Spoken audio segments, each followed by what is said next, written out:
Example 2, we're just going to not use our graphing calculator. We've been introduced to this graph before. You need to know what the graph of every log graph looks like no matter what the base is. So how do we graph every log graph? Well, every log graph, you'll have to label 2 points. One of those points is always 1, 0. Because if I would do a 1 in for x, and I was thinking 8 to what power is 1?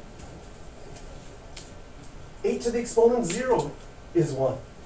Can you see that that wouldn't matter if it was a 5? 5 to what power is 1? 0. If it was a 17, 17 to what power is 1? 0. So every single log graph has 1, 0. Every single log graph has an asymptote at x equals 0. And since our base is 8, right?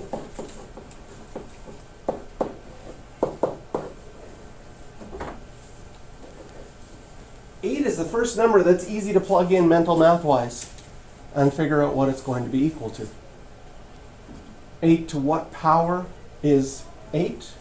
The exponent would be 1. So we have the point 8, 1. And then the shape of all log graphs looks like this. So we're going to be doing a lot of graphing with logarithms. Right? It says in part B, identify the intercepts. The x-intercept is 1, 0. There are no y-intercepts. Equation of the asymptote is x equals 0. The domain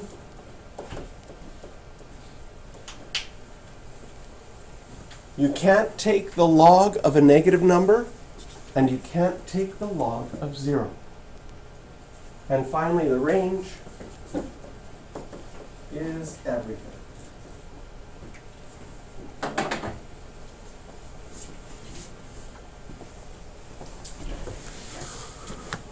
So we're going to go back to our very first unit and practice some graphing questions. But first, I'm going to get you just to circle 7A for this one.